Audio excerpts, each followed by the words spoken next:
Actually,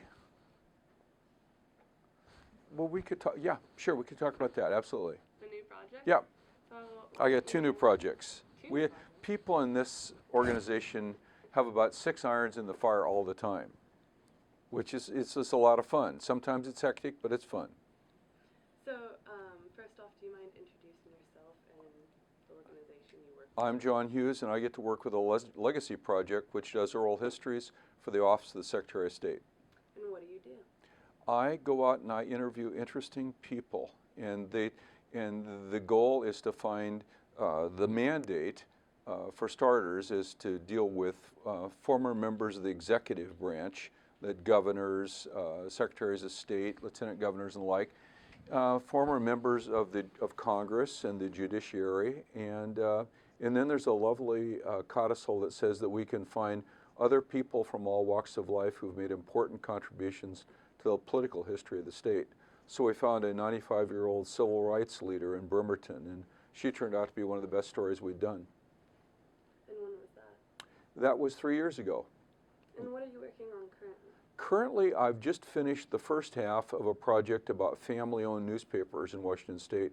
And the first half deals with the people at the Wenatchee World, the Woods family.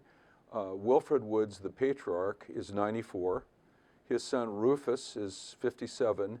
Rufus is named after his grandfather, who practically invented the Grand Coulee Dam, campaigned tirelessly for it, finally got the money during the New Deal and the FDR administration. But it's a very close-knit family with more than 100 years of stewardship there. And it's happily a newspaper that's not only alive but doing well. There have been some tough times, but they're so essential in their community and so involved that it's just a great story. The second half deals with the Blethyn family in the Seattle Times, and that's a little more problematical because there's some controversy around the Blethyns, but they've been very, very candid, and we're just looking for ways to try to tell the stories so they fit together. What's the controversy? The controversy is that they, over the years, they've been very outspoken. The patriarch there, Colonel Blethyn, who came to Seattle in 1896, his motto was raising hell and selling newspapers. And over the years, in Seattle, it's been sort of a cottage industry to second guess, to be Vatican watchers to what the Blethyns were up to now. So they bought some papers in Maine because that's where the family was from. The timing wasn't so good. They had to sell them. There was a strike. There was the downturn, the dot-com bust, a whole series of amazing events. And so, but they've won 9 Pulitzer Prizes, I think, in the course of the past 20 years, and they're persevering. Can you give us the most interesting quote you've gotten this week? The most interesting quote I've received this week. What would that be? I think it would be that, are you going to edit this? Mm-hmm. Okay, good. The most interesting quote I received this week. Wow, you ask good questions. Mm-hmm. And it would be printable too, or airable. Doesn't have to be, I can bleep it out.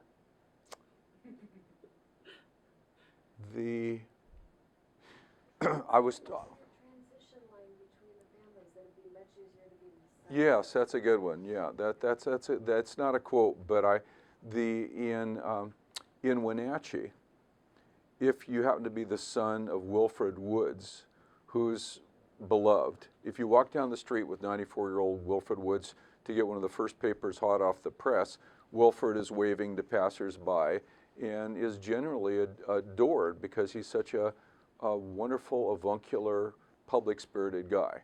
And someone observed that it would be a lot harder to be Ryan Blethyn, the son and heir apparent to Frank Blethyn, in Seattle than it is for Rufus to be Wilfred's son in Wenatchee.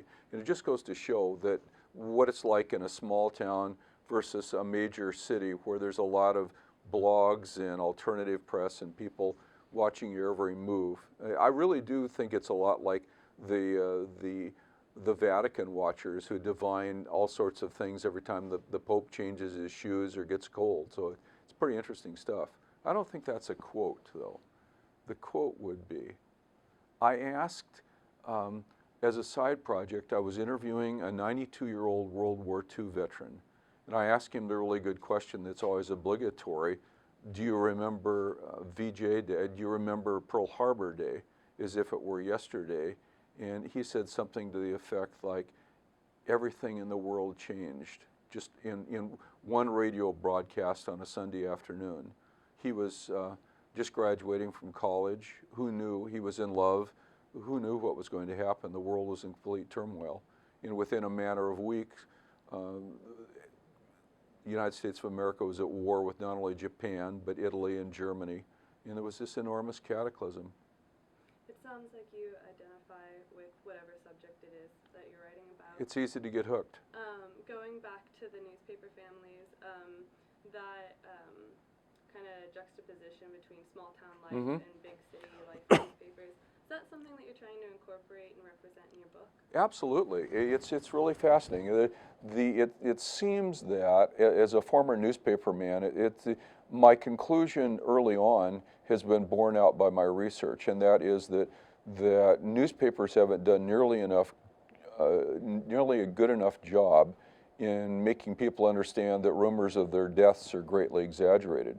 The fact is that if you're essential in your community, if you cover the story like there's no tomorrow, if you tell people the essential stories of their lives, whether it's sending 16 reporters and photographers and editors to cover the Super Bowl, or examining in minute detail a controversy over funding for a community center in Wenatchee, that it's the big story, but it's also the little stories in between, the stories that matter to people's lives. So I think that what I found at the Seattle Times in the Wenatchee World, like the Walla Walla Union Bulletin, to name another one, where a newspaper is really intensely connected to its community. It's borne out in oral histories and the research I do to support it. So you're a newspaper man. Are you feeling the draw to return?